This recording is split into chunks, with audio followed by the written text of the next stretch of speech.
Hello, dear fans, friends, and subscribers. Welcome to the Sunday edition of the Cricket Happening Show.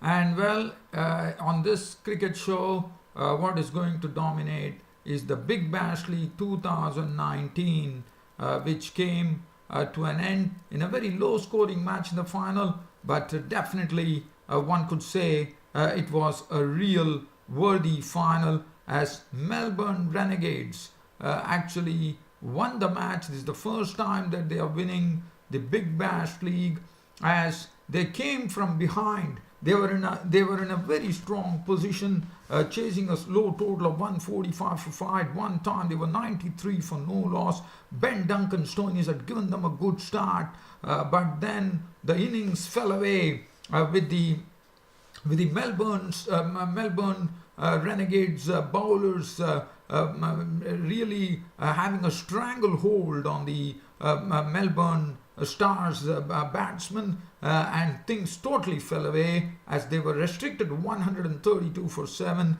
and Melbourne Renegades won the first Big Bash League tournament ever in 2019. So they are the newly crowned Big Bash League champions as they beat the Melbourne Stars in the finals at the Melbourne Cricket Ground by 13 runs. And Daniel Christian, who has been having a great BBL, one thought, of Melbourne Renegades, the captain, I would say.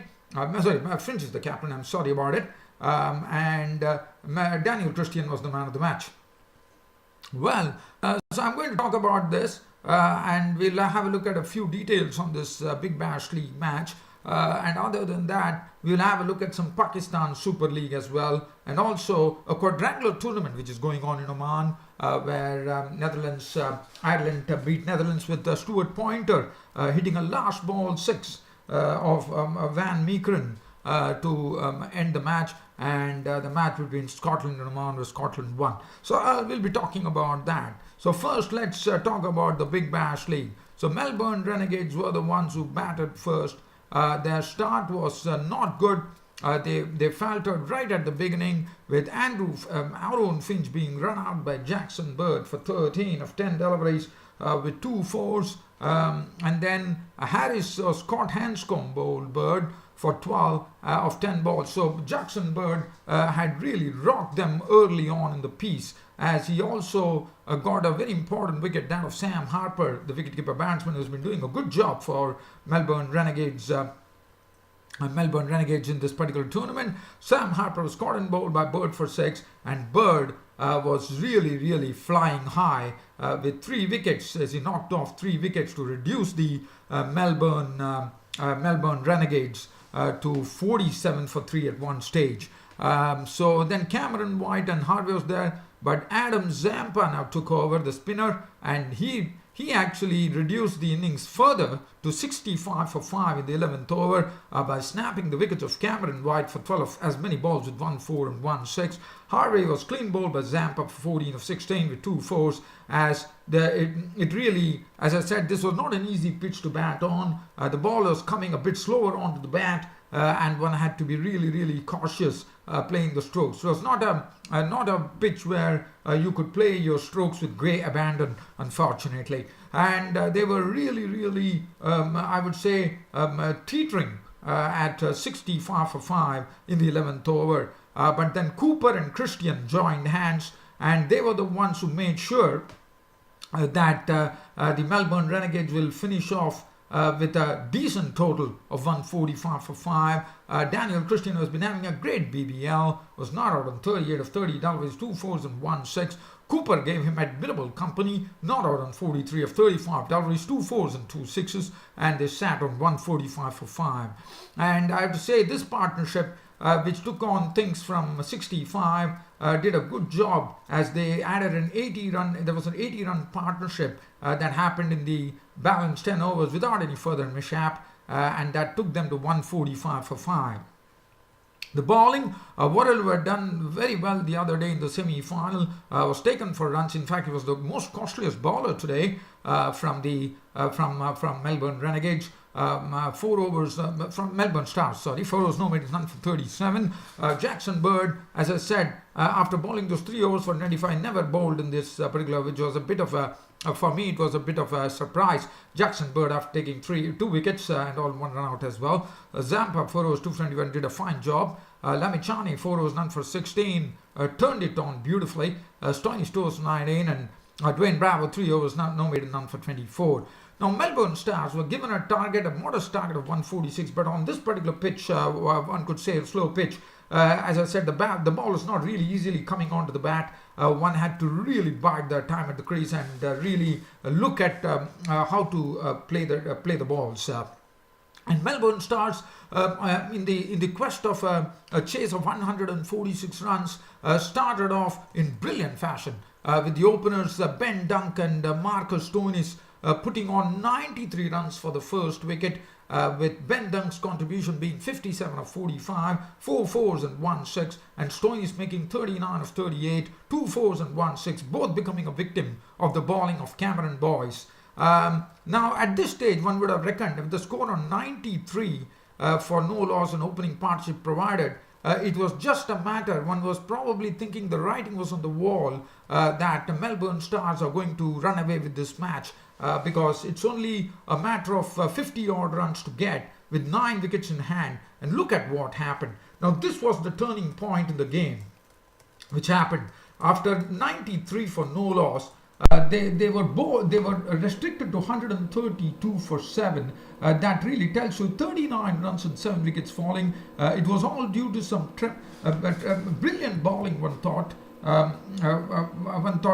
brilliant bowling. One thought from the Melbourne Renegades bowlers, Tremaine, Goodney, the left arms pace bowler Goodney, Cameron Boyce, Daniel Christian, especially Tremaine and Goodney squeezed it out. In fact, they went and started throttling the batting order of the Melbourne Stars by really picking up the wickets. And then there was a procession. Ben Dunk was a victim of the bowling of Boyce for 57 of 45, 4 fours and 1 6 to Ben Dunk. Stoinis was clean bowled by Cameron Boyce for 39. Hanscom was a victim of the bowling of Tremaine for naught. Maxwell was the big wicket. Probably with Maxwell there, the captain probably one thought he could play the sort of innings that he normally played in the semi-finals. He could not. Maxwell is out for 1. That was a big blow for them. Nick Maddinson could contribute only 6 of 7 deliveries. Gotch was taken for 2 of the bowling of Christian. Bravo 3. As I said, it was Tremaine, Goodney and Christian throttling the Melbourne Stars batsmen, and the batting order simply caved in. And finally, it was too late for Adam Zampa with not out on 17 of 10 balls, 1 4, 1 6, Borders not on 4, and Big Bash League, the newly crowned champions, were the Melbourne Renegades, winning the match by 13 runs. 132 for 7 was the final tally for the Melbourne Stars. The bowling from the Melbourne Renegades Kane Richardson, 4 overs, none for 27. Tremaine, I thought, bowled an excellent spell there in the middle. 4 overs, 21. Goodney, 4 overs, 1 for 20. Did a wonderful job. Cameron Boyce, 4 overs, none for 2 for 30. And Daniel Christian, 4 overs, no made in 2 for 33.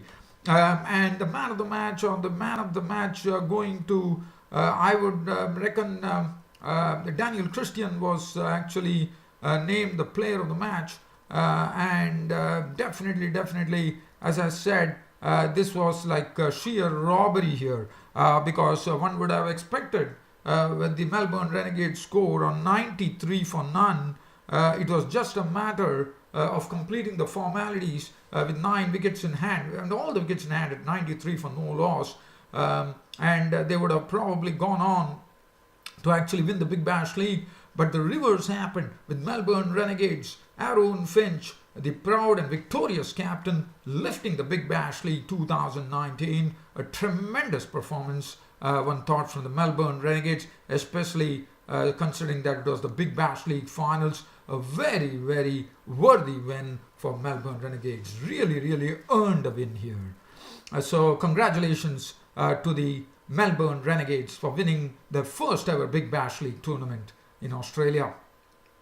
Now, we look at some news. As I said, the Big Bash League was the was the centerpiece of today's cricket show, and we are talking about the Big Bash League. And the reason I'm talking about now, we are talking about a different league. We are talking about the Pakistan Super League, which is being played in 2019. I would like to specially mention about one of the spinners. His name is Umar Khan. He's a left-arm spinner who actually represents Karachi Kings. And the reason I'm speaking about this bloke is that this young left-arm spinner, just 19 years of age, actually took the big fish, and it was the wicket of A.B. de Villiers. And A.B. de Villiers was cramped for room by the left-arm spinner Umar Khan, who actually, and it forced A.B. de Villiers to attempt to try to, he was cramped for space, so he tried to turn it on, just caught at mid-wicket. Now, the reason I'm talking about this young boy, Umar Khan, is because Mickey Arthur, the coach of the Pakistan cricket team, is someone who has already mentioned that the World Cup, which is coming up, 2019 team, there'll be a lot of choices which will be based on this Pakistan Super League tournament that is going on. And Mickey Arthur has had a good look at it, and he is the one who has said he has been pretty impressed by the left-arm spinners bowling here, and he has said that after seeing the ability and attitude of this young bloke, Umar Khan, he feels that he's someone who is performing above his age, and he said that he really loves the attitude and the ability of this very bold youngster who took A.B. de Villiers' wicket. And as you know, A.B. de Villiers' wicket is something in international cricket, the huge prize is laid on, and Umar Khan, the left-arm spinner, has done a wonderful job. Just talking about the Pakistan Super League, there was another match which was played yesterday. Lahore Qalandars taking on the Karachi Kings, I reckon. Yes, Lahore Qalandars, Karachi Kings. Lahore Qalandars won the match by 22 runs. Haris Rauf was the one who actually, even though Lahore Qalandars made only 138 for 6, the only reason that Lahore Qalandars won the match by 22 runs against the Karachi Kings, who were bowled out for 116, was the fact that this pace bowler Haris Rauf, who is is a bit of a surprise because he has not even played in the Pakistan first class system, and here comes this man Haris Rauf bowling at 150 clicks and picking up 4 wickets for 23 runs. Probably we are going to hear a lot about this boy Haris Rauf in this Pakistan Super League in the matches to come, I reckon. So that is something that I wanted to just talk about. And as far as the quadrangular T20 series which is going on in Oman right now, and we are talking about the match between Scotland and Oman. As far as Scotland and Oman were concerned, Scotland actually winning the match against Oman making 111 and Scotland 115 for 3, winning the match by 7 wickets. In fact, they have taken the T20 quadrangular series title. So it is really something that they have worked on. Adrian Neil, the pace bowler, was very impressive. Mark Watt also claimed 3 wickets. That is as far as Oman and Scotland were concerned. And so Scotland has definitely got something growing for them here because this was a qualification for the T20 tournament, which is coming up in Australia in the year 2020, I reckon. And also there was one more match which was played, which was a very exciting match, which had a real down to the wire finish, a last ball finish as Stuart Pointer from in fact Netherlands made 182 for 9, and Ireland were requiring 6 runs of the last ball, and here comes Stuart Pointer hitting a last ball 6 of the bowling of Van Meekeren into the stands and taking a win, a last ball 1 wicket win over Netherlands, with Netherlands making 182 for 9, Ireland 183 for 9, the last ball 6 from Stuart Pointer, settling scores with Netherlands. Other than that, Shahid Afridi, the all-rounder, put up a very good all-round performance in the Pakistan Super League in the fourth match, which was played at Dubai, where the Islamabad United made 125 for 7, but thanks to Afridi's all-round brilliance, he took 2 wickets for 18, and he also smashed 16 of 8 balls, not out at that, when the Multan Sultans won the match by 5 wickets. So I think that really takes care of today's cricket show, I reckon.